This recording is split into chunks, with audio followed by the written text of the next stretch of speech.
The story begins in a strange dimension that exists between realities, where an alternate version of Dr. Stephen Strange, known as Defender Strange, is sprinting across a collapsing landscape alongside a young girl named America Chavez. A terrifying demon relentlessly pursues them as they race toward an ancient mystical artifact called the Book of Vishanti, believing it may be their only chance of survival. The creature closes in quickly, forcing Defender Strange to stand his ground and fight, while America struggles to keep up. As the monster attacks with overwhelming force, Strange realizes that America's mysterious abilities might be powerful enough to defeat it. However, because she has no control over her powers, he decides the only option is to absorb her abilities himself.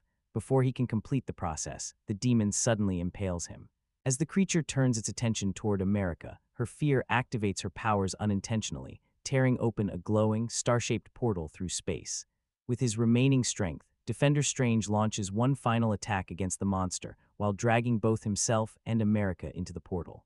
Elsewhere, the primary version of Doctor Strange suddenly wakes up, shaken and convinced he has just experienced an unusually vivid nightmare. He gets ready for the day and attends a formal wedding ceremony.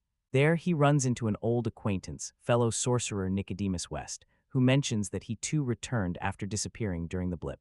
Strange soon realizes the wedding he's attending belongs to someone very important from his past, Christine Palmer.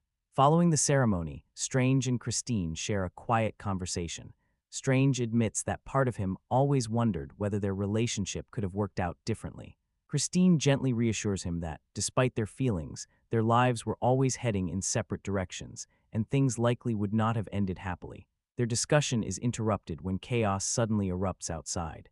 People begin fleeing through the streets in panic. Strange quickly summons the Cloak of Levitation and rushes into action, discovering a massive one-eyed octopus-like monster, Gargantos, rampaging through the city while chasing America Chavez. Wong soon arrives to assist, and together they battle the creature through the streets until they ultimately defeat it by tearing out its enormous eye. During the confusion, America grabs Strange's sling ring in an attempt to escape, but Strange and Wong manage to catch up with her. Strange immediately recognizes her as the girl from his dream, though America explains that what he saw wasn't a dream at all. It was a glimpse into another universe where a different version of him existed. The trio later sits down for food while America explains her situation. She reveals that she possesses the rare ability to travel freely between universes within the multiverse, though her powers activate only when she's frightened, leaving her unable to control where she goes. She then leads them to the body of Defender Strange, which had also crossed into their reality. Wong notices markings suggesting the involvement of powerful witchcraft, prompting Strange to realize exactly who might have answers. Meanwhile, Wanda Maximoff appears to be living peacefully in a quiet home with her sons, Billy and Tommy, the children she created during the events in Westview. The calm domestic life, however, is revealed to be nothing more than another recurring dream Wanda experiences, one where she can still be with them. Strange later visits Wanda at a secluded orchard where she has isolated herself. He asks for her help, identifying what kind of magical forces could be sending demons after America. Wanda calmly agrees and even suggests that Strange bring the girl to her for protection. But as Strange prepares to leave, he suddenly notices something troubling. He never mentioned America's name. Realizing his mistake, Strange confronts Wanda, who immediately drops the illusion surrounding them. The beautiful orchard dissolves, revealing a corrupted wasteland shaped by dark magic. Wanda fully embraces her identity as the Scarlet Witch and admits that she was the one who sent the creatures after America. Using the forbidden spellbook known as the Darkhold, she intends to steal America's multiversal powers so she can travel to a reality where Billy and Tommy truly exist and live with them again. Wanda gives Strange a final warning: deliver America to her at Kamar-Taj by the following day, or she will come and take the girl herself, no matter the cost. Back at Kamar-Taj, Strange and Wong hide America while the sorcerers prepare their defenses, anticipating Wanda's arrival. Soon, ominous storm clouds gather above the temple, signaling her approach.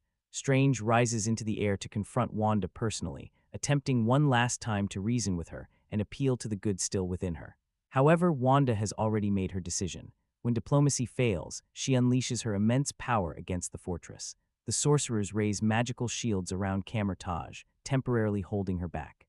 But Wanda infiltrates the mind of one defender, manipulating him into breaking formation. As panic spreads, the protective barriers collapse. With nothing left standing in her way, the Scarlet Witch storms through Kamar-Taj, devastating the stronghold and leaving destruction behind as several sorcerers fall during her unstoppable assault. As Kamar-Taj falls into chaos, Strange and Wong rush to keep America safe, while Wanda relentlessly advances toward them. In a desperate attempt to slow her down, Strange opens a gateway into the mirror dimension, hoping to trap the Scarlet Witch inside a reality she cannot easily manipulate. For a brief moment, it appears to work, but Wanda quickly proves how powerful she has become. After knocking Wong unconscious, she bends the mirror dimension itself and forces her way back into the real world. Wanda closes in on America, reaching out to seize her. Terrified, America's abilities activate once again, tearing open another glowing star-shaped portal. Strange dives forward at the last second, grabbing her as they are pulled through the gateway. Wanda lashes out during their escape, managing to strike the cloak of levitation just before the portal seals behind them. Strange and America are violently hurled through a series of bizarre and ever-changing realities, falling past surreal landscapes, strange environments, and abstract dimensions that flash by in rapid succession. Eventually, they crash into a new universe known as Earth-838. Trying to regain control of the situation, Strange suggests finding this universe's version of America Chavez, hoping another variant might understand her abilities better. America quickly shuts down the idea, explaining that throughout all the universes she has traveled to, she has never encountered another version of herself.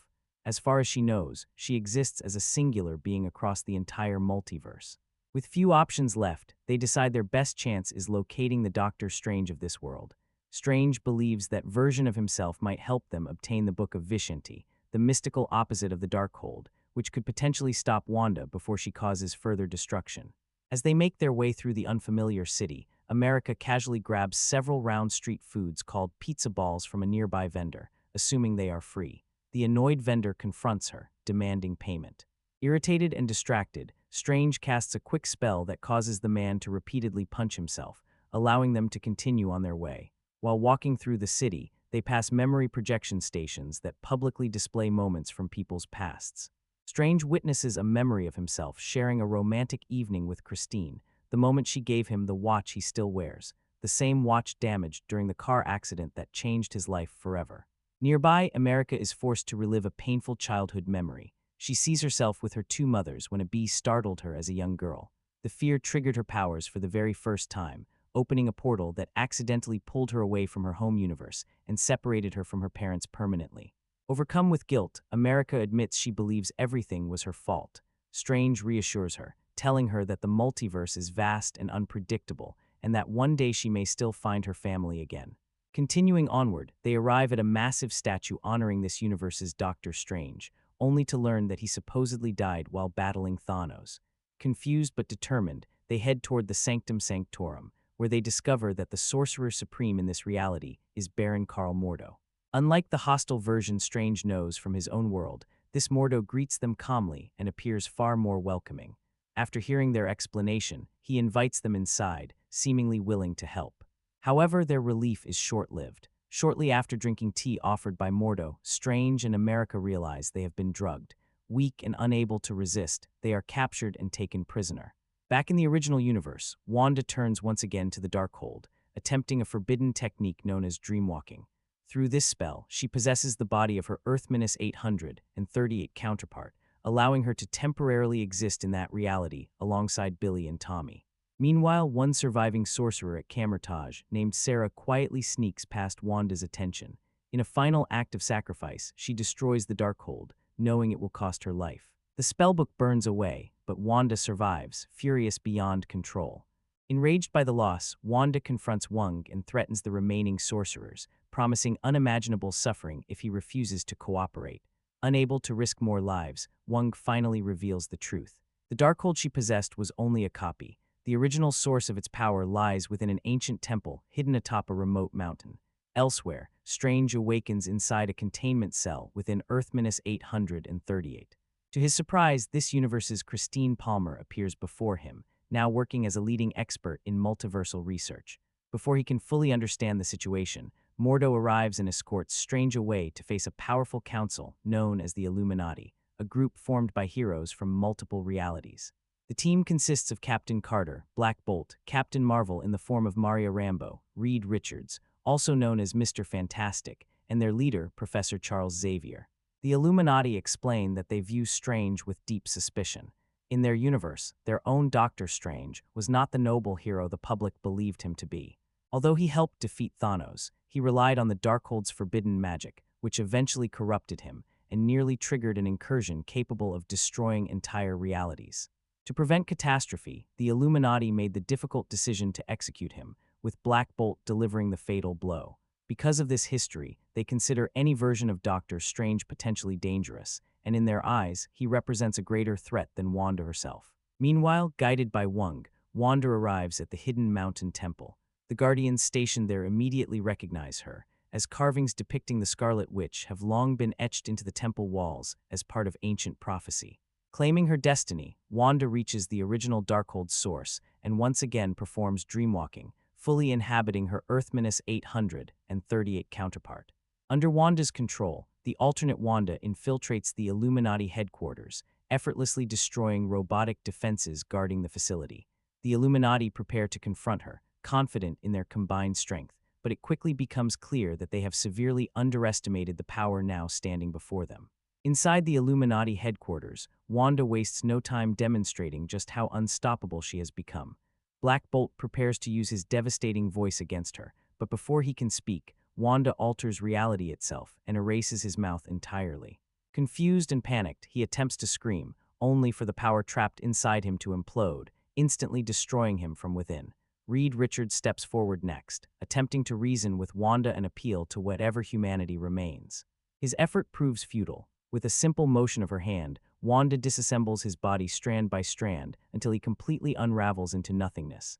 Captain Carter refuses to back down and engages Wanda in combat, fighting fiercely with shield strikes and tactical precision. Despite her determination, Wanda ultimately turns Carter's own weapon against her, launching the shield back with lethal force and ending the fight instantly. Captain Marvel then confronts Wanda head-on, unleashing immense cosmic energy in an attempt to overpower her.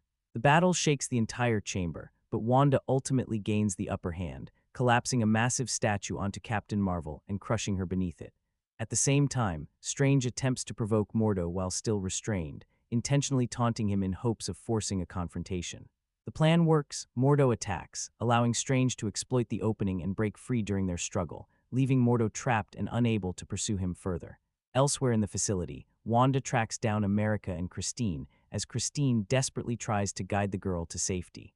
Seeing no other option, Professor Charles Xavier enters Wanda's mind in an effort to rescue the consciousness of the real Wanda trapped beneath the Scarlet Witch's control.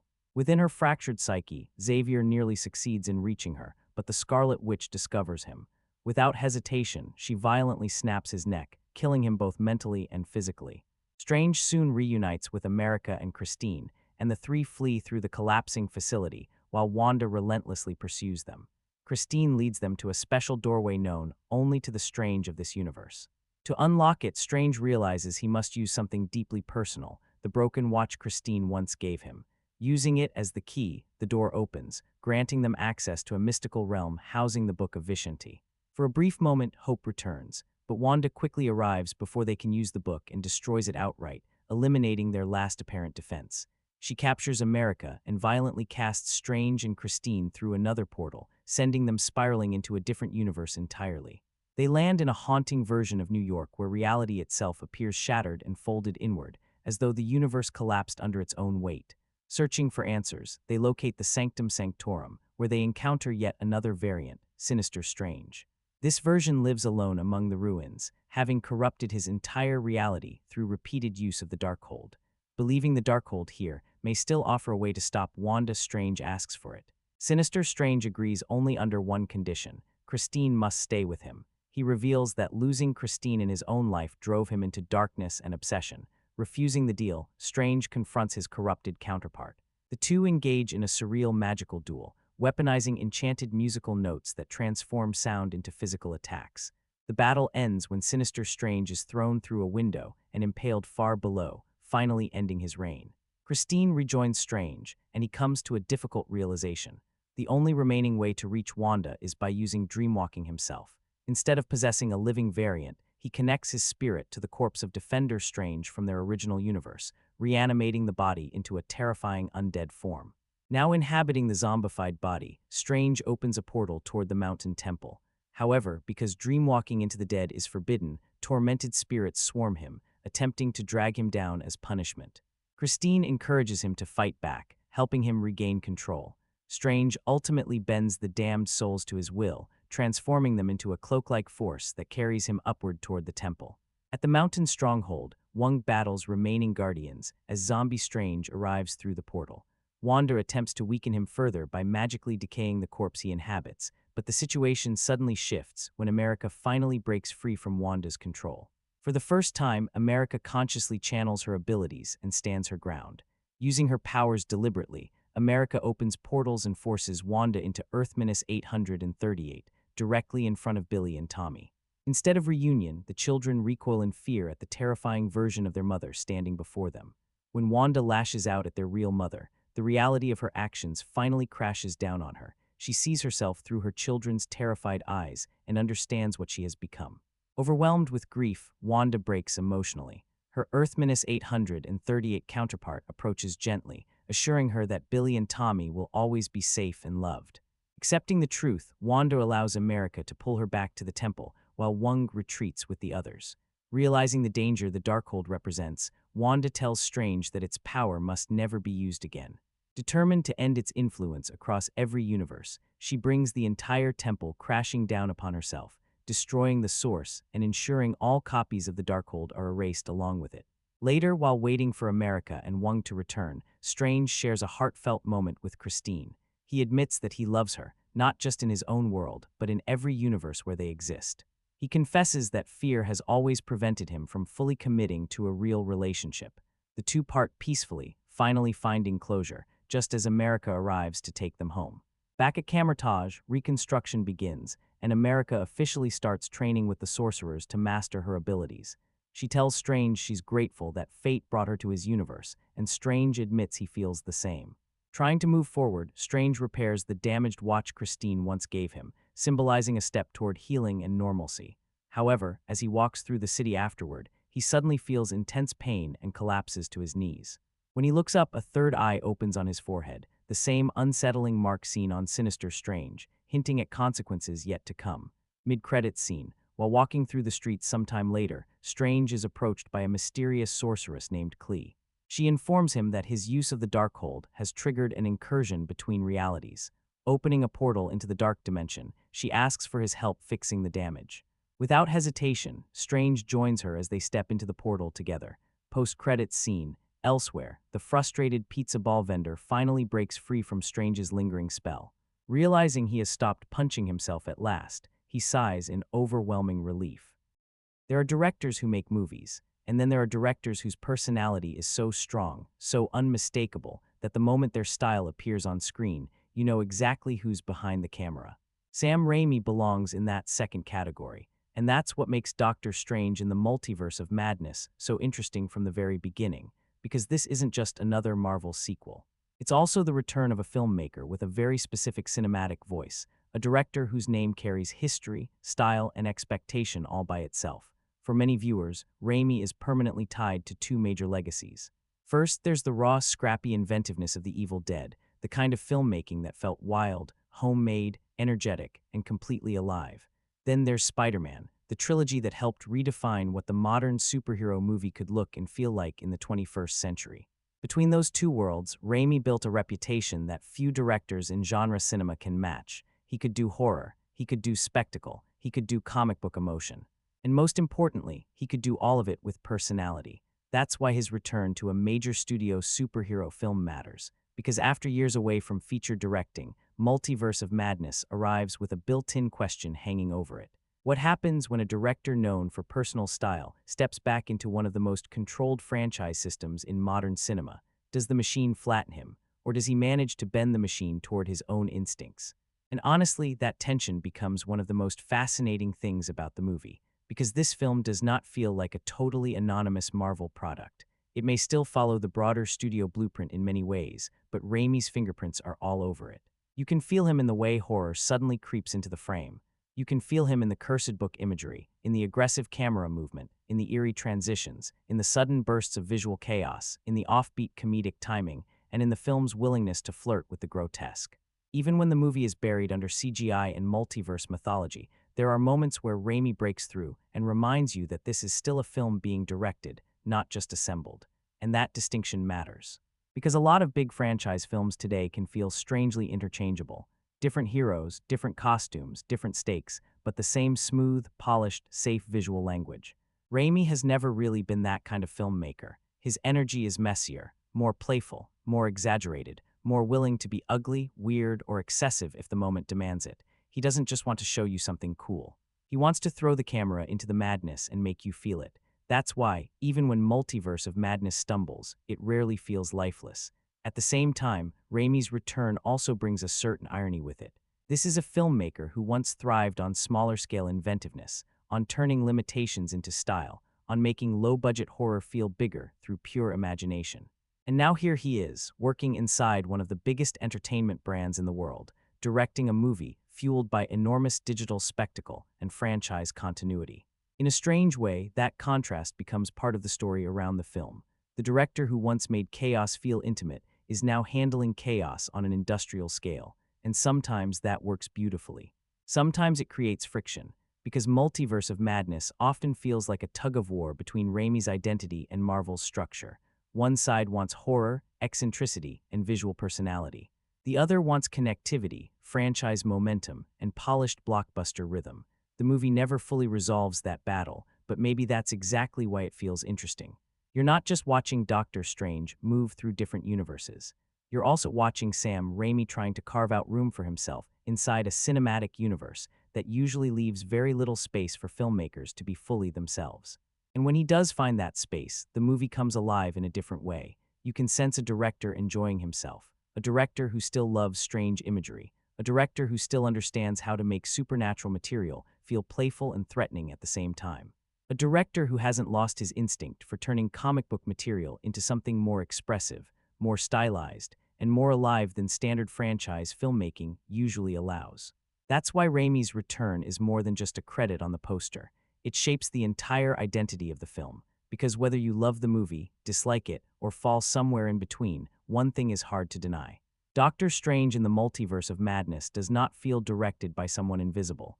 It feels directed by Sam Raimi, a filmmaker with history, instincts, quirks, and a style that still refuses to disappear. And in today's blockbuster landscape, that alone gives the film a pulse. Let's address something right away, before the multiverse opens, before the chaos begins, before the horror kicks in. This is not a movie that waits for you. Doctor Strange in the Multiverse of Madness doesn't slowly introduce its world. It doesn't carefully build its characters from scratch. It doesn't hold your hand and say, here's everything you need to know. It assumes you're already inside the Marvel Cinematic Universe. And that changes everything about how you experience this film, because this isn't just a sequel to Doctor Strange. It's a continuation of multiple storylines happening across different projects, films, series, and timelines.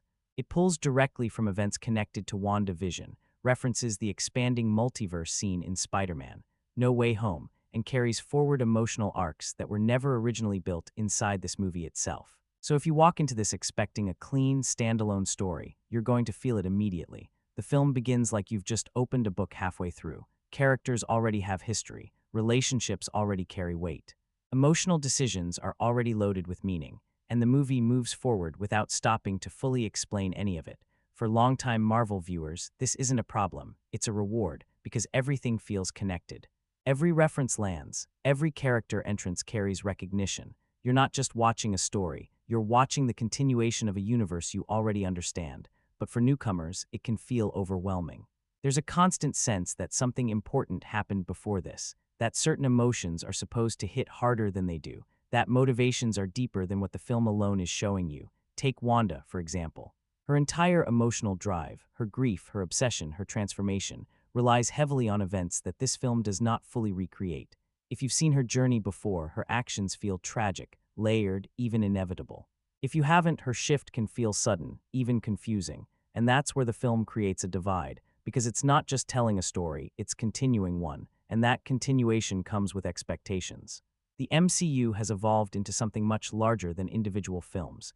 It's no longer just a series of connected movies, it's an ongoing narrative system. Every entry builds on another. Every character carries history. Every decision echoes across multiple projects. That's powerful, but it also comes with a cost, accessibility, because the more interconnected the universe becomes, the harder it is for any single film to stand on its own. And Multiverse of Madness leans heavily into that interconnected design. There are moments where the film slows down to explain mechanics, how the multiverse works, what certain powers do, what specific threats mean. But those explanations are mostly about plot function, not emotional context. The emotional weight, that's expected to already be there, and if it isn't, the film doesn't really adjust. It just keeps moving. And that's the key thing to understand here. The pace never slows down to catch you up. It expects you to keep up. It expects you to recognize. It expects you to connect the dots yourself. Now, depending on who you are as a viewer, that can either feel exciting or exhausting. If you're fully invested in the MCU, this approach makes the experience richer. It feels like a reward for your attention. You're seeing threads come together, characters evolve, and worlds expand in ways that feel earned. But if you're coming in fresh, it can feel like the movie is speaking a language you only partially understand. And that creates a very specific kind of viewing experience. You're not lost, but you're not fully grounded either. You understand what's happening, but not always why it matters as much as the film thinks it does. And that's where Multiverse of Madness becomes something more than just a movie. It becomes a test of how far the MCU has moved away from standalone storytelling. Because this film proves something very clearly. Marvel isn't just making movies anymore. They're building chapters. And if you haven't read the previous ones, this chapter might still entertain you, but it won't hit you the same way. At the heart of Doctor Strange in the Multiverse of Madness is one idea, one concept that promises everything. The multiverse. Not just a setting, not just a plot device, but a narrative engine built on infinite possibility. Because once you open that door, there are no limits anymore. Every choice creates another path. Every character has another version. Every outcome can exist somewhere else. Different worlds, different rules, different identities, everything becomes flexible. And on paper, that's incredibly exciting, because it means the story can go anywhere. It can reinvent characters. It can explore alternate lives. It can show you what could have been, what might still be, and what should never exist. It turns imagination into structure, and this film absolutely leans into that. You're not just watching one world, you're watching many. You're seeing realities collide, shift, and overlap. Familiar faces appear in unfamiliar forms. Characters exist in multiple versions, each shaped by different decisions. It's ambitious, it's creative, and visually it can be stunning. But here's the problem. The same thing that gives the multiverse its power is also what makes it difficult to control. Because when anything is possible, everything starts to feel unstable. The film constantly moves between universes, introducing new variations, new rules, new identities.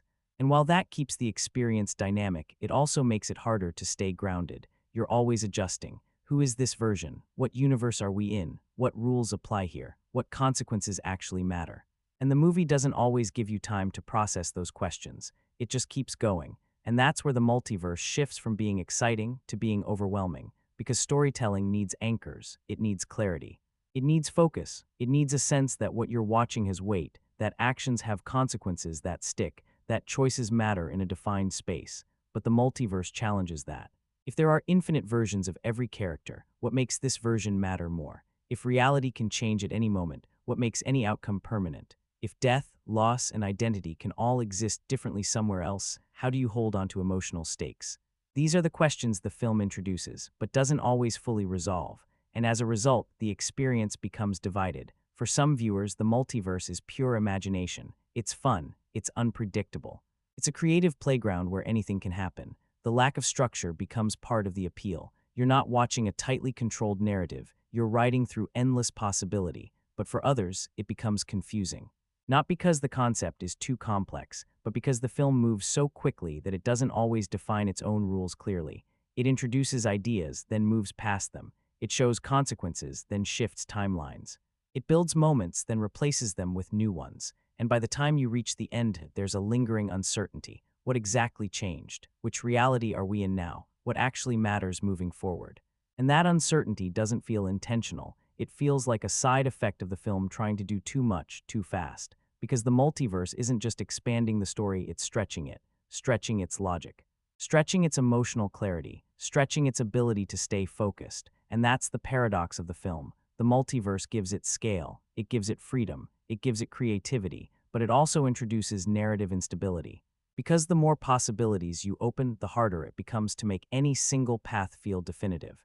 And Multiverse of Madness lives right in that tension, between imagination and confusion, between expansion and clarity, between infinite worlds and the struggle to make one of them truly matter. Strip away the multiverse chaos, and what you're left with is something surprisingly simple. At its core, Doctor Strange in the Multiverse of Madness is a chase story. But not just any chase. It's a chase built on power, desperation, and a deeply personal need that turns into something dangerous. And everything begins with one character, America Chavez. She's not just another addition to the story, she's the reason the story exists. A girl with a rare, almost impossible ability, she can open portals between universes, not just travel, but break through reality itself. The problem, she can't control it. Her power only activates when she's afraid, when she's in danger, when survival takes over. And that makes her both incredibly valuable and incredibly vulnerable. Because in a universe where power defines everything, someone like her becomes a target, and that's exactly what happens. Something, or rather someone, is hunting her across realities. Monsters appear, worlds collapse. Every time she runs, she ends up somewhere new, and every time she stops, the threat catches up. That's when she finds Doctor Strange, or more accurately, another version of him. Because right from the beginning, the film tells you something important. There isn't just one Strange, there are many, and not all of them make the same choices. That idea becomes the foundation of everything that follows. Eventually, America crosses into the main reality, where the version of Strange we know steps in. He doesn't fully understand what's happening yet, but he knows enough to recognize that this girl isn't just in danger, she is the danger everyone is chasing. So he does what Strange always does. He tries to take control of the situation, protect the girl, understand the threat, solve the problem. But this time, the problem isn't external, it's personal. Because the force hunting America isn't some random villain, it's Wanda Maximoff, and that changes everything. Wanda isn't looking for power in the traditional sense. She's not trying to conquer the world. She's not trying to prove anything. She wants something far more human. She wants her children. In another reality, they exist. In another life, she is a mother. And that single idea becomes her entire motivation. She believes that if she can take America's power, if she can move freely across universes, she can reach that version of her life and finally have what was taken from her. But there's a cost, because taking that power means killing America. And Wanda is willing to do it. That's the central conflict. Not hero versus villain, but protection versus obsession. Strange is trying to save a life. Wanda is trying to reclaim one, and neither of them is willing to back down.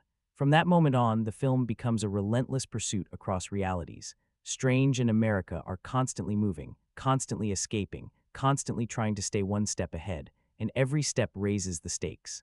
Because Wanda isn't just powerful, she's unstoppable. Every defense fails, every barrier breaks, every world becomes another battleground. And what makes this conflict so compelling is that it isn't built on simple good versus evil. It's built on perspective. From Strange's point of view, Wanda has gone too far. From Wanda's point of view, she hasn't gone far enough. And that tension drives every decision, every confrontation, every moment of the film. At the same time, there's another layer underneath it all. Strange isn't just protecting America, he's confronting himself. Because across the multiverse, he keeps encountering different versions of who he could be, versions shaped by different choices, different outcomes, different failures. And with each one, the same question keeps coming back. Is Strange the hero, or just the one who believes he has to be in control? That question quietly reshapes the story. Because now the conflict isn't just about saving America or stopping Wanda. It's about understanding what kind of hero Strange actually is, and whether control is really the answer. So while the film looks like a massive, reality-bending spectacle, at its core, it's driven by something much more focused. A girl trying to survive, a hero trying to protect, and a mother willing to destroy everything to get her children back. If there's one element in Doctor Strange in the Multiverse of Madness that truly holds everything together, it's Wanda Maximoff. Because this isn't just a story about a villain rising. This is a story about grief, evolving into something far more dangerous. And the film doesn't treat Wanda as a typical antagonist. It doesn't introduce her as evil. It doesn't build her as a force of destruction from the start. Instead, it shows you something much more unsettling. It shows you someone who is good, slowly crossing a line, and convincing herself she hasn't crossed it at all. That's what makes her arc so powerful and so disturbing, because Wanda's story doesn't begin with ambition or power. It begins with loss. She's lost her brother. She's lost the man she loved. She's lost the life she imagined. And most importantly, she's lost her children, or at least the version of them that existed in a reality she created to escape her pain. And that's where everything changes, because Wanda doesn't just grieve, she holds on to that grief. She refuses to let it go, and when she discovers that in other universes, her children are still alive, that grief transforms into something else, obsession. Now suddenly, her pain has a solution. Somewhere out there, there's a version of her life where everything is right, and all she needs to do is get there. But there's a cost, there always is, and the film makes it very clear. Wanda knows exactly what that cost is. She understands that to reach that life, she has to take power that isn't hers. She has to cross boundaries that shouldn't be crossed. She has to destroy anything that stands in her way, and she chooses to do it anyway. That's the moment her arc shifts from tragedy to moral collapse, because this is no longer about coping with loss. This is about justifying harm, and what makes it even more compelling is that Wanda never sees herself as the villain. Not really. From her perspective, she's not destroying worlds. She's saving her family. She's not taking something that doesn't belong to her. She's reclaiming what was taken away, and that belief makes her unstoppable. Because she's not driven by hatred, she's driven by love, and love, when it becomes absolute, can be just as dangerous as anything else. That's why her presence in the film feels different. She's not just powerful, she's inevitable. Every time she appears, there's a sense that nothing can truly stop her. Defenses fail, barriers break, heroes fall, and she just keeps coming, not out of rage, but out of purpose. And the deeper she goes, the darker the film becomes. Because you start to see what happens when grief is left unchecked, when pain isn't processed, but weaponized, when desire turns into entitlement, and when someone convinces themselves that the end goal justifies everything along the way. That's Wanda's descent, and it's not sudden. It's layered, it's emotional, and it's believable, which is exactly why it works. But then the film does something important. It doesn't leave her there. Because in the end, Wanda is forced to confront the one thing she's been avoiding this entire time, the truth. She finally sees what she has become, not through a battle, not through defeat, but through reflection. She sees how others, especially the people she wanted to protect, react to her. She sees fear. She sees rejection. She sees herself as something monstrous. And for the first time, the illusion breaks. That's the turning point. Not because she loses power, but because she loses justification. And without that, everything collapses. Her mission, her certainty, her identity, and what follows isn't a victory. It's a realization, a painful one. Because Wanda understands that in trying to hold on to her children, she became the very thing they would fear. And that realization leads to her final choice, not to fight, not to escape, but to end the cycle.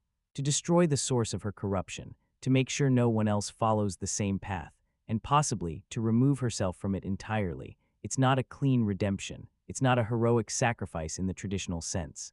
It's something more complicated, more tragic, because Wanda doesn't win, and she doesn't really get what she wanted. She just finally understands what it cost, and that's what makes her arc one of the strongest parts of the film.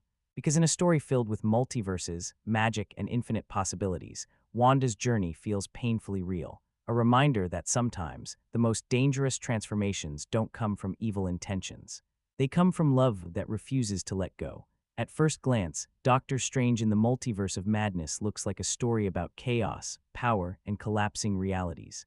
But underneath all of that, it's actually a story about control. And no one represents that more than Doctor Strange himself. Because from the very beginning of his journey, long before the multiverse even existed as a concept, Strange has always been defined by one thing. He needs to be the one in charge. He needs to be the one making the decision, the one holding the solution, the one who decides who lives, who sacrifices, and what the right outcome is. And for a long time, that worked. It made him a hero. It made him necessary. It made him the guy who could see what others couldn't. But in this film, that same trait becomes the question, not the answer. Because Multiverse of Madness doesn't just follow one Doctor Strange. It shows you many, different versions, different outcomes, different choices, and yet they all share the same flaw. Every version of Strange believes that he has to hold the knife, that he has to make the call, that he has to take control no matter the cost. And that's where the film gets interesting, because suddenly Strange isn't just facing a villain, he's facing a pattern that keeps repeating across realities. A pattern that suggests that maybe, just maybe, the problem isn't the situation, it's him. Throughout the film, Strange encounters versions of himself that didn't get it right, versions that went too far, versions that became corrupted, versions that made choices they couldn't undo, and each one feels like a warning, not about the multiverse, but about who Strange could become. That's what turns this into something more than just a superhero arc. It becomes self-reflection, because for the first time, Strange is forced to ask, Am I actually the hero, or am I just someone who believes I have to be in control? And that question follows him through every decision he makes. Especially when it comes to America Chavez, because there's a moment, subtle but important, where Strange has to choose between using her power or trusting her to use it herself. Old Strange, he would have taken control. He would have justified it, he would have said it was necessary. But this time, he hesitates, he changes, and that change doesn't come from a speech. It comes from everything he's seen, every version of himself that failed, every outcome that went wrong, every moment that proved that control doesn't always lead to the right answer. And that's where the arc finally lands, not in power, not in victory, but in restraint, in trust, in letting go. You see it in the small moments, when he bows to Wong, acknowledging that he's not the one in charge, when he steps back instead of stepping in, when he allows someone else to take the lead. Those moments may seem minor on the surface, but for Strange, they're everything, because they represent something he's never been comfortable with, not being the one who decides, and that's what makes this arc so compelling.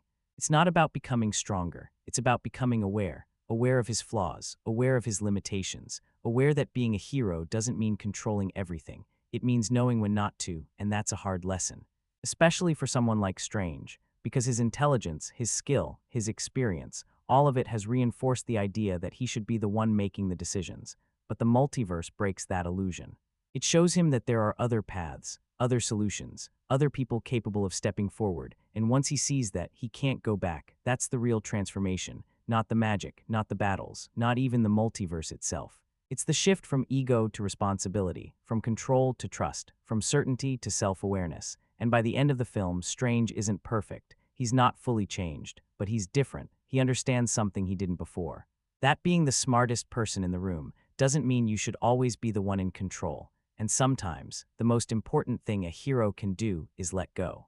There's something you notice almost immediately while watching Doctor Strange in the Multiverse of Madness. This doesn't feel like a typical Marvel movie. Not entirely. Yes, it has the scale. Yes, it has the action. Yes, it has the multiverse, the heroes, the spectacle. But underneath all of that, there's a different tone trying to break through. A darker one, a stranger one, a more unsettling one. And that shift comes directly from Sam Raimi.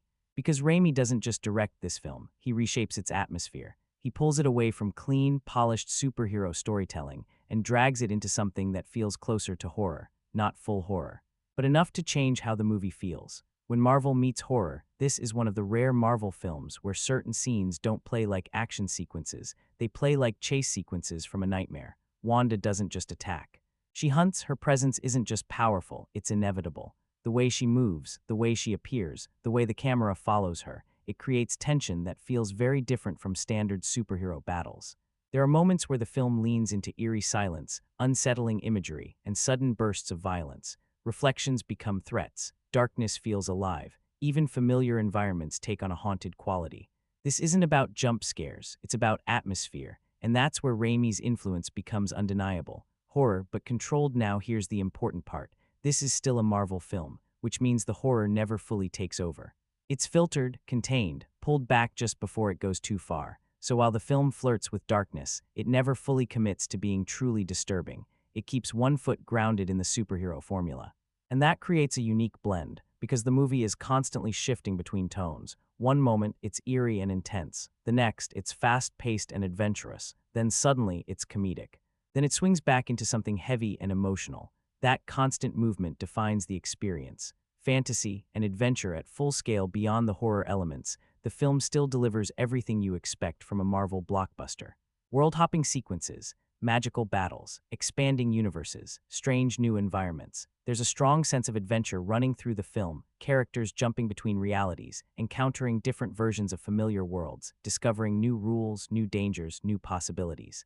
It feels big, it feels expansive, and visually it leans heavily into fantasy, turning magic into spectacle, turning abstract ideas into something tangible. The superhero layer never disappears even with all these tonal shifts. The superhero DNA is always present. There are still heroic moments, still big confrontations, still clear stakes. Strange is still the protector. Wanda is still the threat. America is still the one being chased. The structure never fully abandons the genre, it just stretches it. And that's where the film becomes interesting, because instead of choosing one tone, it tries to be all of them at once. Where it works, and where it struggles when this blend works, it creates something fresh. A Marvel film that feels different. More unpredictable, more stylistically alive. The horror elements add tension, the fantasy adds scale, the adventure adds momentum, but when it doesn't work, the film can feel unstable. The shifts between tones can be abrupt. Moments don't always transition smoothly. Emotional beats can get interrupted by spectacle and vice versa. It's like the film is constantly changing its own mood, and not every viewer will connect with that. A film that refuses to stay in one lane at the end of the day, Multiverse of Madness isn't trying to be just one thing. It's not just a superhero movie. It's not just a fantasy adventure. It's not just a horror-inspired story.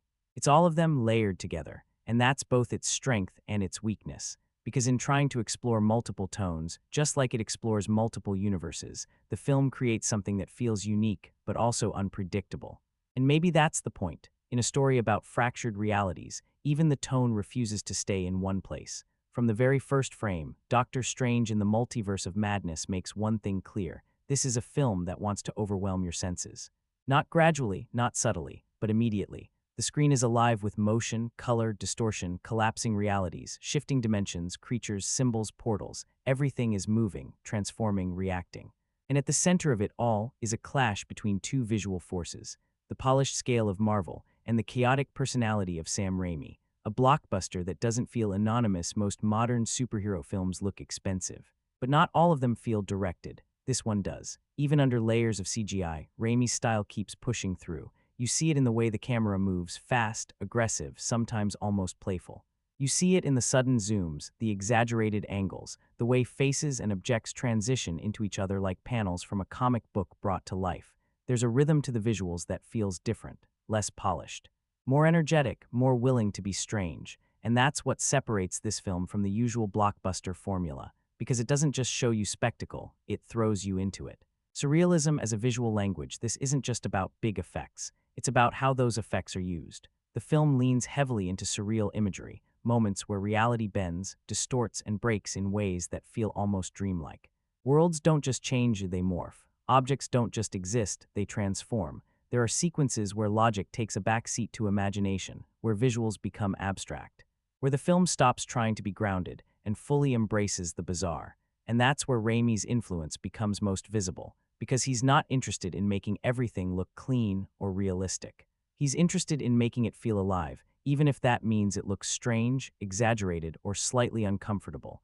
The spectacle of magic in this film isn't subtle, it's loud, it's visual, it's everywhere. Every spell, every shield, every attack is designed to be seen, felt, and remembered. Symbols appear in the air, energy collides, environments react, reality itself becomes part of the action, and sometimes that spectacle works beautifully. There are moments where the creativity of the visuals stands out, where the film stops being just another effects-heavy blockbuster and becomes something more inventive. Scenes where magic isn't just power, it's expression. When creativity breaks through, one of the most memorable aspects of the film is how it occasionally steps outside traditional action design. Instead of relying purely on force, it experiments, turning abstract ideas into visual moments, using unexpected elements to shape sequences, creating scenes that feel unique, not just bigger. These are the moments where the film truly shines, where it feels like imagination is leading, not just budget. But there's a cost to constant spectacle at the same time. There's no denying how overwhelming this film can be, because it rarely slows down. Every scene is trying to be visually impressive. Every moment is trying to raise the scale. Every sequence is trying to top the last. And eventually, that intensity starts to blur together. Instead of building impact, it starts to reduce it, because when everything is big, nothing feels bigger. And that's where the film begins to lose some of its visual power. Not because the effects aren't good, but because there are so many of them. Raimi versus the machine. What makes this even more interesting is how Raimi's style interacts with the CGI-heavy nature of the film. On one hand, his creativity adds personality. It makes the visuals feel less generic, less controlled, more expressive. On the other hand, the sheer scale of the production sometimes works against him. The film is so dependent on digital spectacle that it occasionally limits how much of his raw, physical filmmaking style can fully come through. So what you get is a mix. Moments where Raimi completely takes over, and moments where the film feels like it belongs more to the Marvel system than to the director. A visual identity that stands out despite all of this. There's one thing that's hard to ignore. Multiverse of Madness doesn't look like every other Marvel movie. It feels different. It feels louder, weirder, more chaotic, more willing to take risks visually. And even when it goes too far, even when it becomes overwhelming, even when it loses balance, it never becomes forgettable. Because in a world where many blockbusters aim for perfection, this one embraces excess. And that excess, guided by Raimi's unique style, is what gives the film its visual identity. Not clean, not controlled, but alive. If there's one place where Doctor Strange in the Multiverse of Madness truly separates itself from the typical superhero formula, it's in its set pieces. Because this isn't just a film that moves from action scene to action scene, it's a film that tries to reinvent what those moments look like. Action that feels different. Most blockbuster action is built on impact, punches, explosions, destruction. But here, action is built on ideas. Magic isn't just power, it's creativity, and that changes everything. Because instead of simply watching characters fight, you're watching concepts collide. When imagination takes control, there are moments in this film where the visuals stop being predictable and start becoming inventive, where the film doesn't just ask, how do we make this bigger? It asks, how do we make this different? And that's where some of the most memorable sequences come from. Moments where magic isn't just used as a weapon, but as a tool for expression, where abstract ideas become physical, where the rules of reality are bent in ways that feel unexpected. These are the scenes that stay with you. Not because they're louder, but because they're smarter. Magic as a visual language. One of the most fascinating aspects of the film is how it treats magic. It's not just energy blasts and shields. It's layered, symbolic, creative. Spells take shape, objects transform, environments react. Everything feels like it's part of a larger system, one where magic isn't just about strength, but about how it's used. And that allows the film to create sequences that feel distinct from standard action, because every confrontation has the potential to look completely different. The world-hopping experience, then there's the multiverse itself. The film doesn't just tell you that multiple realities exist, it throws you through them. Rapid transitions, shifting environments, flashes of entirely different worlds, each one with its own look, its own tone, its own identity. And while the film doesn't spend much time exploring each universe in depth, it gives you just enough to feel the scale, to understand that this isn't one world expanding, it's many worlds colliding. That constant movement creates momentum. It keeps the film unpredictable. You never quite know what the next setting will look like or how it will change the story. Set pieces that define the film. What makes these sequences stand out isn't just their scale, it's their variety. Each major moment tries to offer something new, a different kind of confrontation, a different visual approach, a different use of magic, and when the film leans into that creativity, it becomes something special, because it stops feeling like a checklist of action scenes and starts feeling like a collection of unique experiences. When it works, it's memorable. The best moments in Multiverse of Madness are the ones where imagination leads, where the film takes a risk, where it breaks away from the expected. Those are the scenes that elevate the movie, that give it identity, that make it stand out from other entries in the genre. When it doesn't, it blends together, but there's also a downside, because not every sequence reaches that level of creativity. Some fall back into more familiar territory, standard magical duels, distance-based combat, visual effects doing the heavy lifting, and when that happens, the uniqueness fades.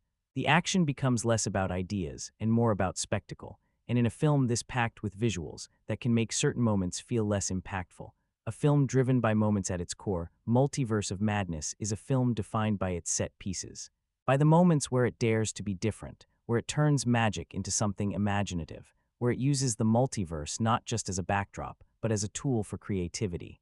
And even if not every sequence lands perfectly, the ones that do are enough to make the journey feel worthwhile. Because in a genre built on repetition, these moments remind you what it looks like when a film actually tries to do something new. From the moment Doctor Strange in the Multiverse of Madness begins, it doesn't slow down. There's no long setup, no gradual build, no careful introduction. It drops you straight into motion. Action is already happening. Stakes are already in play. Characters are already making decisions. And before you've even fully settled into the story, the film is already moving forward, and it never really stops. A film driven by momentum, this is one of the fastest-moving entries in the Marvel Cinematic Universe. Scene to scene, the film is constantly pushing ahead. A threat appears, a solution is attempted, a new problem emerges. Another world opens, another confrontation begins. It's like the film is always one step ahead of itself, and that momentum is intentional. Because in a story about the multiverse, about collapsing realities and constant danger, the pacing reflects the chaos. There's always something happening, there's always urgency, there's always movement, and in many ways that works, because the film is rarely boring. Even when the story becomes confusing, it remains engaging. You're always watching something new, always being pulled into the next moment. the illusion of speed versus depth, but here's where things get complicated. Speed creates energy, but it can also remove weight. Because while the film moves quickly through events, it doesn't always give those events time to breathe. Emotional moments arrive and then pass almost immediately. New ideas are introduced and then replaced by the next one. Entire universes appear and disappear before they're fully explored, and as a result, the film starts to feel compressed, not in runtime, but in structure. Too much story, too little space. This is a movie trying to handle a lot at once. A multiverse concept, Wanda's emotional arc, Strange's internal journey, America Chavez's introduction, new worlds, new rules, new characters, future setup for the franchise, and all of it is packed into a little over 2 hours. So instead of expanding, the story condenses. It moves quickly from point to point, focusing on progression rather than exploration. It prioritizes what happens next over what does this mean, and that creates a very specific experience. You understand what's happening, but you don't always feel it as deeply as you could. Fast, but not always smooth, the pacing also affects how the film transitions between moments. Tone shifts happen quickly. Locations change rapidly. Conflicts escalate without much buildup. Sometimes this creates excitement. Other times it creates disconnection, because the film doesn't always give you time to adjust. You're constantly catching up. And that can make the structure feel uneven. The paradox of runtime, what's interesting, is that the film isn't short. It runs over 2 hours, and yet it can still feel like it didn't have enough time. Not because it needed more events, but because it needed more space between them, more time for characters to react, more time for worlds to exist, more time for ideas to develop. Instead, everything is tightly packed, which creates a paradox. The film feels long in content, but short in breathing room. When it works, when the pacing aligns with the story, it creates real energy. The chase sequences feel intense. The constant movement keeps the tension alive. The unpredictability makes the experience exciting. You're always being pulled forward, and for many viewers, that's enough. When it doesn't, but when the film needs emotional depth, the pacing becomes a limitation. Moments that should land harder pass too quickly. Character decisions that should feel impactful feel rushed, and the story, instead of building, starts to stack. A film that doesn't pause ultimately, Multiverse of Madness, is a film built on momentum. It's always moving, always pushing forward, always heading to the next moment. And while that gives it energy, it also takes something away, because sometimes the most powerful moments in storytelling don't come from movement. They come from stillness, from reflection, from allowing the story to settle, and this film rarely allows that. It runs from beginning to end, and whether that feels exciting or overwhelming depends entirely on how much space you need to keep up. In a film this chaotic, this fast, this visually overwhelming, the performances become the anchor. Because no matter how many universes you jump through, no matter how many effects fill the screen, if the characters don't feel real, nothing else holds. And Doctor Strange in the Multiverse of Madness understands that, at least to a certain extent. Because while the story stretches across realities, it's the cast that keeps it grounded. Benedict Cumberbatch, a hero still searching for himself at the center, is Benedict Cumberbatch as Doctor Strange. And what's interesting about his performance here is that it doesn't try to reinvent the character. It refines him. This version of Strange feels different from before, less abrasive, less sharp-edged, a little more reflective. You can see the evolution. You can see that he's been through things that have changed him. But at the same time, that distance is still there. He still carries a certain emotional detachment, a sense that he's always observing, always calculating, always holding something back, and that works sometimes. Because it fits the character's arc. This idea that Strange is someone who struggles with connection, with control, with letting others in, but it also creates a limitation. Because while he's strong as a presence, he doesn't always feel emotionally accessible. Some moments that should hit harder feel restrained. Still, when the film leans into his internal conflict, his self-reflection, his confrontation with other versions of himself, that's where Cumberbatch is at his best. Not in the spectacle, but in the quiet realization. Elizabeth Olsen, the film's emotional core. Then there's Elizabeth Olsen, and honestly, she carries this film. Her performance as Wanda Maximoff isn't just strong, it's defining. Because she brings something the film desperately needs, emotional weight. Every scene she's in feels charged, not just with power, but with purpose. You understand what she wants, you understand why she wants it. And even when you don't agree with her actions, you feel the logic behind them. That's what makes her performance so effective. She's not playing a villain. She's playing someone who believes she's right, and that conviction makes her terrifying. Because she doesn't hesitate, she doesn't doubt, she doesn't question herself until the very end. And as her character gets darker, so does her performance. It becomes more intense, more controlled, more focused. And every time she's on screen, the film feels more alive. Benedict Wong, quiet strength and presence. Benedict Wong brings something different, stability. In a film full of chaos, Wong feels grounded. He's calm, measured, and quietly authoritative. You believe him as the sorcerer supreme, not because he dominates the screen, but because he doesn't need to. He also handles the film's humor better than most. His delivery feels natural, effortless, never forced, and that makes his presence important, because he balances the tone. Xochitl Gomez, energy and potential as America Chavez. Xochitl Gomez brings energy. She's the newest major character, and the film relies on her more than it might seem. She's not just part of the story, she's the center of it. And while the script doesn't always fully develop her, the performance keeps her engaging.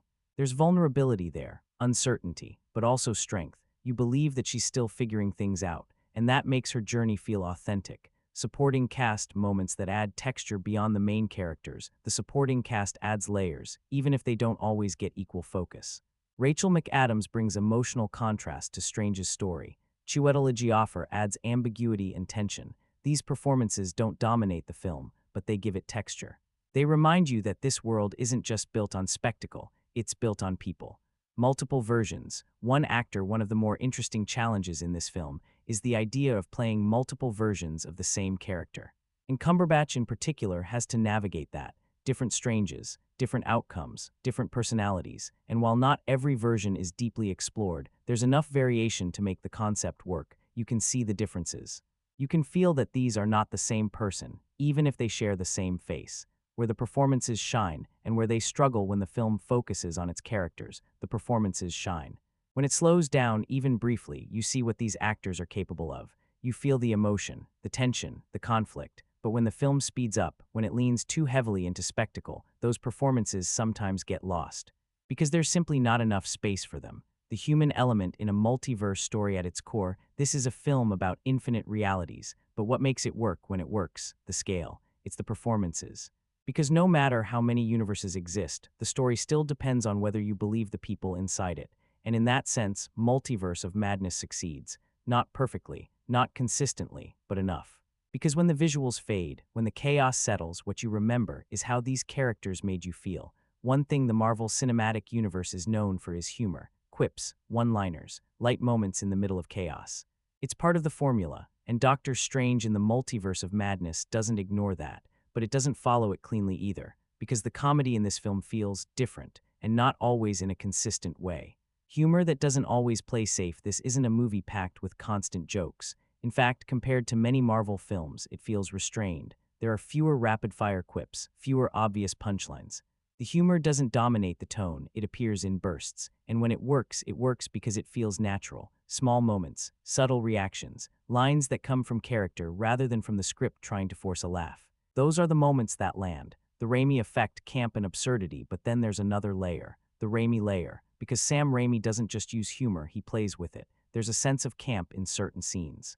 A willingness to be slightly exaggerated, slightly awkward, slightly absurd, and that kind of humor isn't always clean, it's not polished, it's not always designed for easy laughs. Sometimes it's strange, sometimes it's uncomfortable. Sometimes it feels like it's intentionally breaking the tone, and that's where the film starts to divide people. When the humor works at its best, the humor feels like a release, a break in tension, a moment of personality. Characters like Wong deliver lines that feel effortless. Their humor doesn't interrupt the scene, it fits inside it. Even some of the more unusual comedic beats work because they lean into the film's strange identity. They don't try to be perfect, they try to be memorable. When it doesn't, but not every moment lands. Some jokes feel forced, some interactions come off awkward rather than funny. And certain scenes that are clearly meant to entertain fall flat, especially when the humor clashes with the tone, because this is a film that also deals with heavy themes, grief, loss, obsession. So when a comedic moment appears in the middle of something intense, it can feel out of place, like the film is unsure whether to let the emotion sit or to move past it quickly. Strange's humor, confidence, or irritation. Doctor Strange himself is an interesting case. His humor often comes from arrogance, from confidence, from the idea that he's the smartest person in the room, and sometimes that works, but other times it doesn't feel like humor. It feels like attitude. There are moments where his behavior comes across as more irritating than entertaining, where the film expects you to laugh, but instead, you're just observing his ego. And that's a delicate balance the film doesn't always get right. a film that can't decide its tone. The biggest issue with the humor isn't that it exists, it's that it's inconsistent, because the film is constantly shifting between darkness, horror, action, emotion, and comedy, and those shifts don't always blend smoothly. One moment you're in a tense, almost horror-like sequence, the next, you're expected to laugh, and sometimes that transition works. But sometimes it breaks the immersion. Camp versus Marvel formula. There's also a clear difference between two types of humor in this film.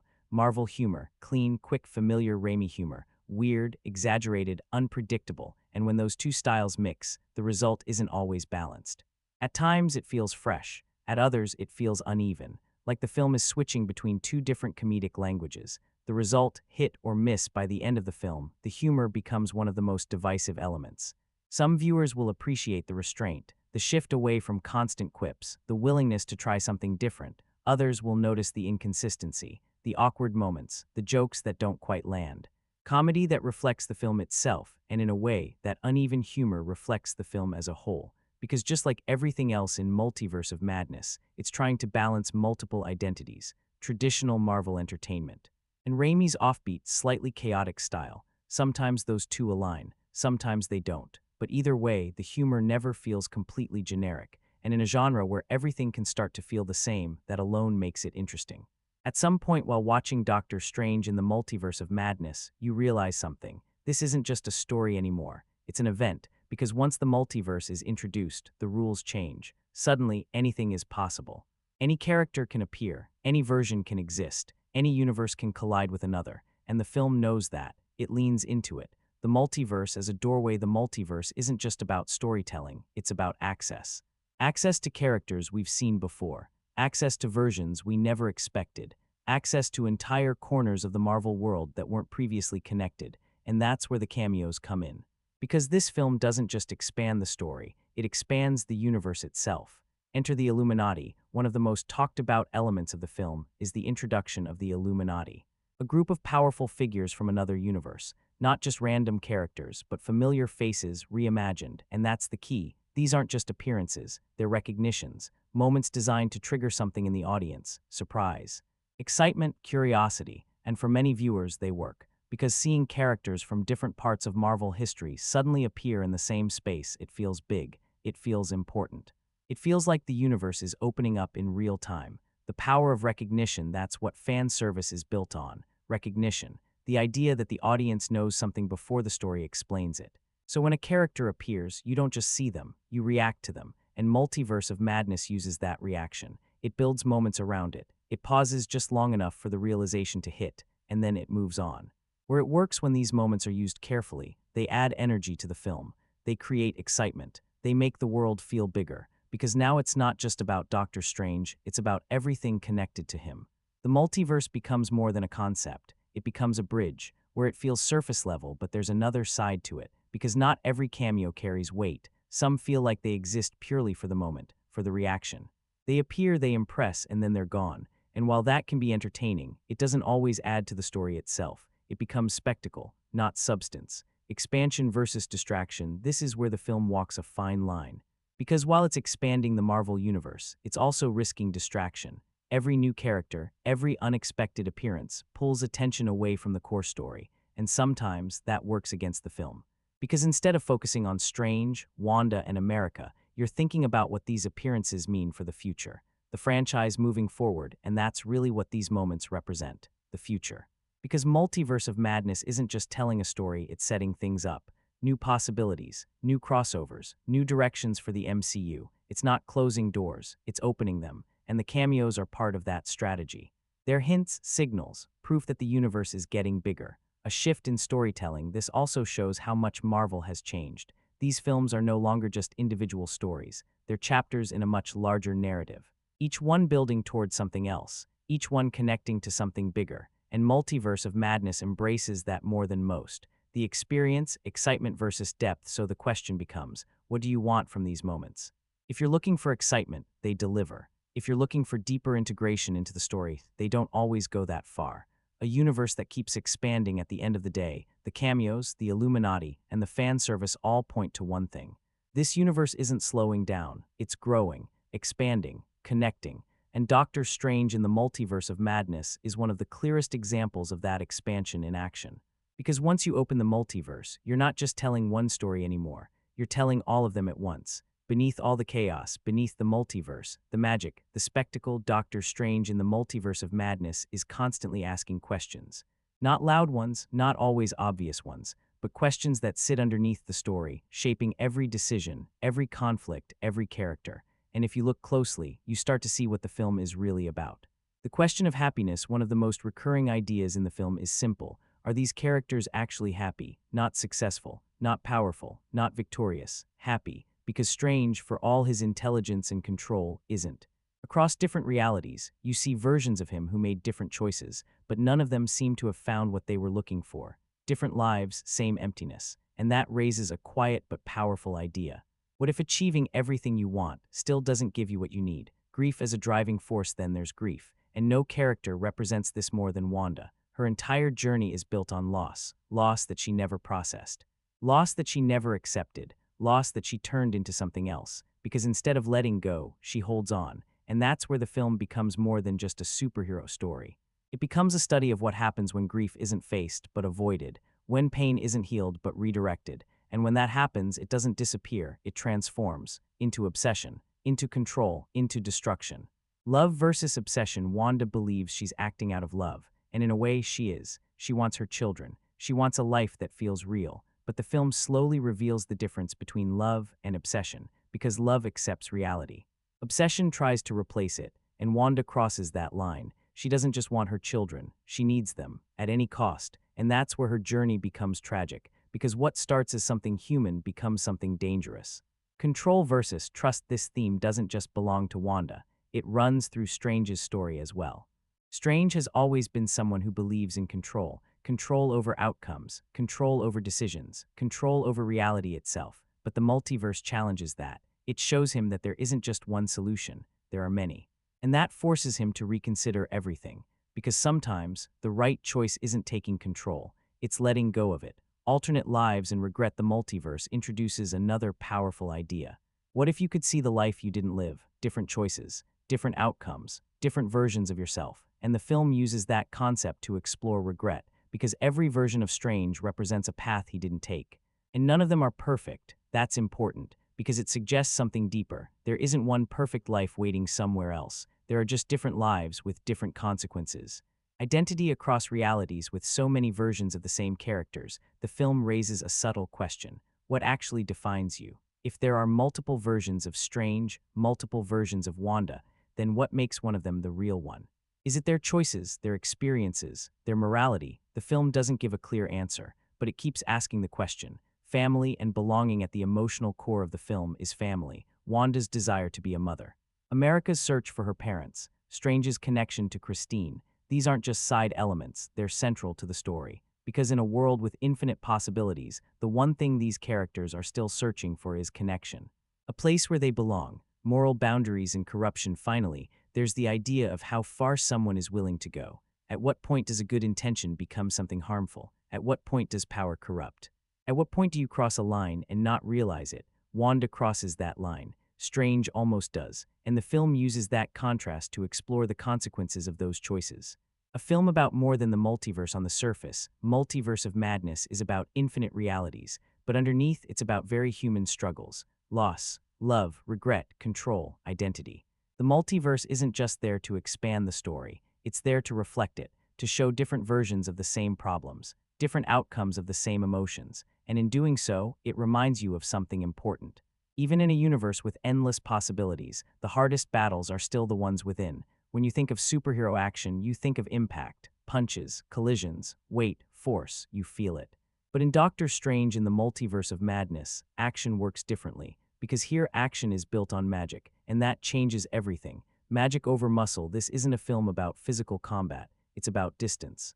Characters rarely engage in hand-to-hand fights.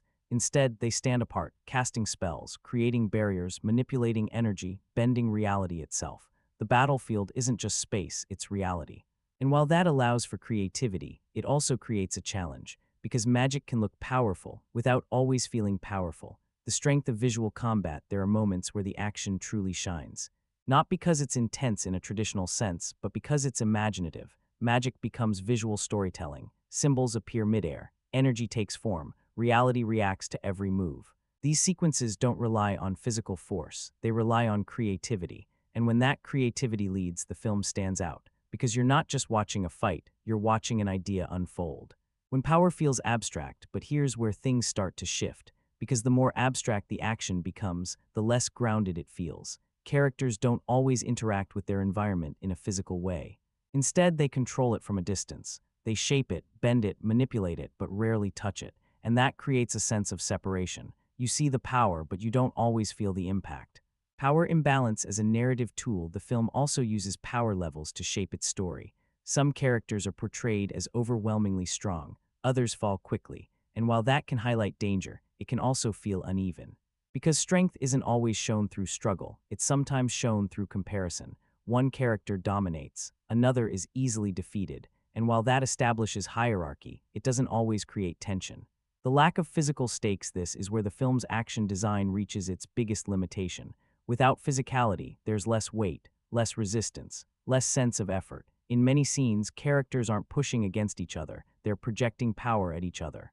And that changes how the action is experienced. It becomes more visual, but less visceral. When it works best, the action works best when it combines magic with interaction, when the environment matters, when characters are forced to adapt, when creativity replaces repetition. Those are the moments where the film feels alive, where the action becomes more than just effects and turns into something memorable.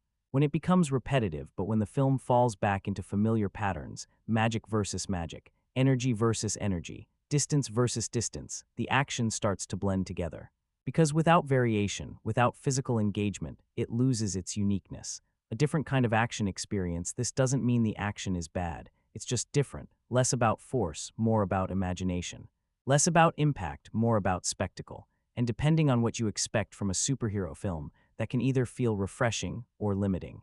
The trade-off in the end, Multiverse of Madness trades physical intensity for visual creativity.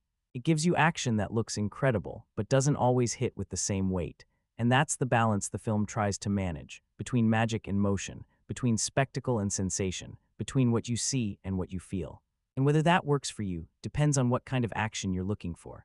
There's a moment you start to notice something while watching Doctor Strange in the Multiverse of Madness. No matter where the characters go, no matter what universe they enter, someone is always there to explain it. What it is, how it works, why it matters, what happens next. And that's where one of the film's biggest structural issues begins. A story that explains itself. Constantly, this is a movie filled with complex ideas. The multiverse, dream walking. Magical artifacts, alternate realities, variants of the same characters. And instead of letting the audience slowly discover these elements, the film often tells you, directly, clearly, repeatedly, there's always a character ready to break things down. To clarify the rules, to describe what just happened or what's about to happen. And while that keeps the story understandable, it also changes how the story feels. The guided tour effect, instead of exploring the multiverse, you're being guided through it. Every new location comes with explanations. Every new rule is immediately defined. Every important moment is followed by clarification. It's like the film doesn't trust the audience to figure things out on their own, so it fills in the gaps even when those gaps could have added mystery or tension.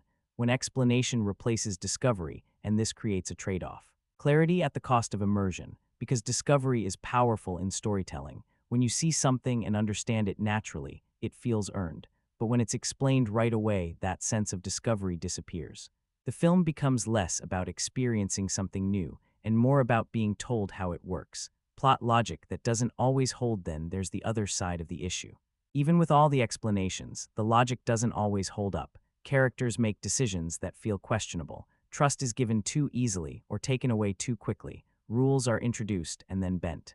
Power levels shift depending on the situation, and certain outcomes feel more convenient than inevitable. When momentum covers weakness now, to be fair, the film moves so quickly that many of these issues don't stop the experience. Because by the time you start questioning something, the story has already moved on. New scene, new problem, new universe, and that momentum acts like a distraction.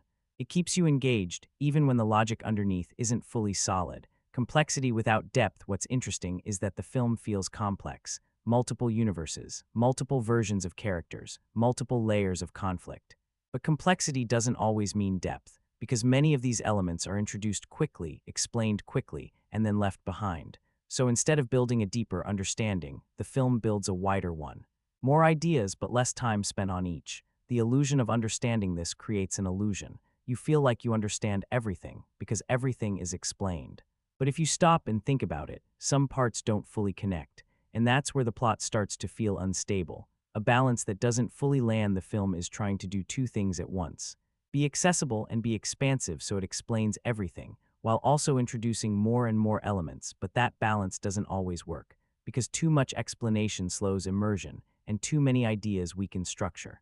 What could have made it stronger if the film trusted its audience more, if it allowed some mystery, if it focused more on fewer ideas? It might have felt tighter, more cohesive, more impactful. A story that keeps moving forward, but instead, it keeps moving, explaining, expanding, progressing. And while that keeps the film engaging, it also prevents it from reaching its full potential. The core issue at the end of the day, Multiverse of Madness, doesn't suffer from a lack of ideas. It suffers from how those ideas are delivered. Too much explanation, not enough exploration, too much guidance, not enough discovery. And that's what turns a complex story into one that feels just a little less solid than it should be. After all the chaos, after the multiverse fractures, after the destruction, the pursuit, the obsession, Doctor Strange in the Multiverse of Madness comes down to one question. Does it land not visually, not conceptually, but emotionally? Because no matter how big a story becomes, if the ending doesn't carry weight, everything before it starts to fade. A story built on emotion, not just spectacle at its core. This film isn't really about the multiverse. It's about Wanda, her loss, her pain, her need to hold on to something that no longer exists. And that means the emotional payoff of this story lives or dies with her. The breaking point: Wanda spends the entire film chasing one thing, a life where her children are real, a life where she is a mother. And she's willing to destroy anything to reach it. But when she finally gets close, when she finally sees that version of reality, something changes. Not because she's defeated, not because someone overpowers her, but because she's confronted with the truth. Reflection instead of defeat. For the first time, Wanda sees herself the way others see her, not as a mother, not as a hero, but as a threat, a monster, someone her own children are afraid of. And that moment is powerful, because it doesn't come from force, it comes from realization. The collapse of justification. Up until that point, Wanda has been driven by one belief: that what she's doing is justified, that her pain gives her the right to act, that her goal makes everything else acceptable. But when she sees the fear in her children's eyes, that belief breaks, and once that happens, everything else falls apart. A choice, not a defeat. What follows isn't a traditional ending. There's no final battle where the hero wins. There's no moment where Wanda is simply overpowered. Instead, she chooses to stop. She destroys the source of her corruption. She ends the path she's been on, and possibly, she removes herself from it entirely. Tragic, not triumphant. This isn't a victory. It's a tragedy, because Wanda doesn't get what she wanted. She doesn't reunite with her children. She doesn't find peace. She just understands what it costs to try. And that understanding is what defines the ending. Does it fully land? Here's where the film becomes divisive. Emotionally, the idea works. The arc makes sense. The resolution fits the character. But dramatically, it can feel a little too quick. After everything Wanda does, after all the destruction, the shift happens fast. Almost too fast. And for some viewers, that weakens the impact. Strange's moral resolution. At the same time, there's a quieter resolution happening with Strange. While Wanda learns the cost of obsession, Strange learns the limits of control. He steps back. He trusts others. He lets go of the need to be the one who decides everything. And that's his growth, not in power but in perspective. A moral ending, not a clean one. The film doesn't tie everything up neatly. There are still consequences, still questions, still damage that can't be undone. But it does arrive at something important, a moral conclusion. That power without restraint leads to destruction. That grief without acceptance leads to obsession. That control without trust leads to isolation. An ending that reflects the film in many ways. The ending reflects the film itself. It's emotional but not perfect. It's meaningful but not fully developed. It works in concept, even if it feels slightly rushed in execution. What stays with you at the end of it all? What stays with you isn't the multiverse. It's Wanda, her journey, her realization, her final choice. Because in a film filled with infinite possibilities, the most powerful moment comes from something very simple: understanding and letting go. When Doctor Strange in the Multiverse of Madness reaches its final moments, it doesn't really end. It expands, because this isn't just a conclusion. It's a transition, a pivot point for everything that comes next. A story that closes and opens on the surface. The film gives you closure. the immediate conflict is resolved. Wanda's arc reaches its tragic end. America Chavez begins a new chapter. Kamar-Taj is rebuilt. It feels like things are settling, like the chaos is finally over. But then the film reminds you where you are. This is the MCU. Nothing truly ends here. Strange is not the same even after everything is resolved. Doctor Strange walks away changed, not just emotionally, but physically. There's a consequence to everything he's done, everything he's used, everything he's risked, and it shows, because Strange doesn't leave this story untouched. He carries something with him, something that hints that the story isn't finished, it's evolving. The idea of incursions, one of the most important concepts introduced toward the end, is the idea of incursions, collisions between universes, moments where realities begin to break into each other. And once that starts, the damage isn't contained, it spreads. This isn't just another threat. It's a larger consequence of everything the multiverse represents, and it sets the stage for what's coming next. The mid-credits shift, then comes the moment that changes everything. The mid-credits scene. Strange encounters a new character, Charlize Theron's Clee, and she doesn't arrive for conversation. She arrives with a warning. An incursion has already begun, and Strange is responsible. That's the turning point, because now the story isn't about surviving the multiverse, it's about fixing it. A new direction without hesitation, Strange follows her. Into another dimension, another reality, another unknown, and just like that, the next chapter begins. No hesitation, no reflection, just movement forward. The final credit moment, and then there's the final scene, after everything. After the tension, after the setup, a brief, unexpected moment, light, almost comedic, a reminder that even in a film filled with chaos, there's still room for something simple, something playful. Set up over resolution, what's clear by the end is this. The film isn't trying to fully conclude its story. It's trying to extend it, to open doors, to introduce new elements, to push the narrative forward. The multiverse isn't closing. It's expanding, a bridge to the future. Every part of the ending points toward what's next. Strange's transformation, the concept of incursions, the introduction of Clee, these aren't just details, they're signals. Markers of a larger direction, the MCU formula, but bigger. Marvel has always used its endings to set up future stories. But here, it feels bigger, because the stakes aren't just local anymore. They're multiversal. The consequences don't just affect one world, they affect all of them. An ending that moves forward, so instead of leaving you with a sense of finality, Multiverse of Madness leaves you with momentum, questions, possibilities, new directions, because in a universe with infinite realities, there's always another story waiting. And this film makes sure you know that. The journey isn't over, it's just getting started. So after everything, after the multiverse chaos, the horror elements, the emotional arcs, the spectacle, there's one final question. What is Doctor Strange in the Multiverse of Madness, really?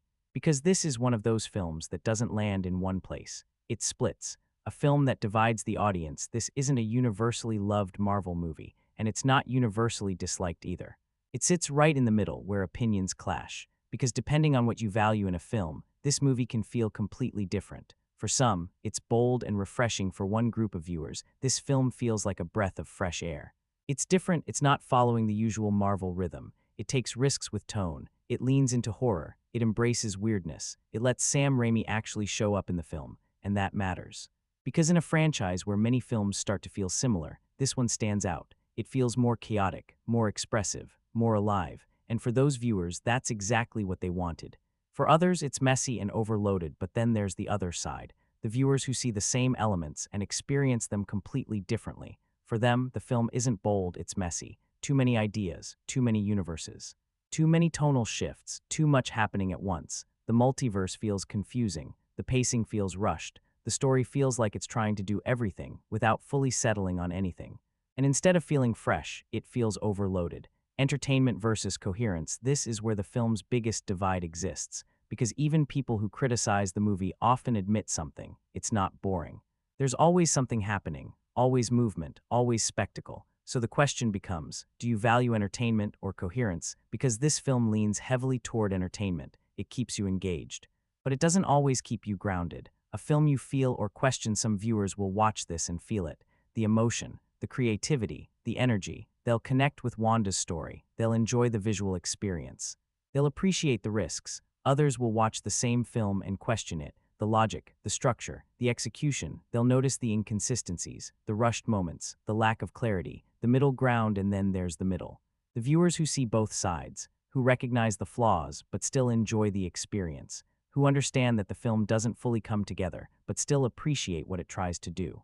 For them, Multiverse of Madness isn't the best Marvel film, but it's not the worst either. It sits somewhere in between, a film with personality, and maybe that's the most important thing. Because whether you love it or not, this film has personality. It doesn't feel generic. It doesn't feel interchangeable. It doesn't feel like it was made without identity. And in today's blockbuster landscape, that alone makes it stand out. The final takeaway: Doctor Strange in the Multiverse of Madness is distinctive because of its style, entertaining because of its energy, overloaded because of its ambition, divisive because it tries to do all of it at once, and that combination is exactly why people can't agree on it. One film, multiple reactions. In a way, the reception of this movie mirrors its own concept. Different perspectives, different experiences, different outcomes, because just like the multiverse itself, there isn't just one version of how this film is received. There are many, and which one you experience depends entirely on what you're looking for.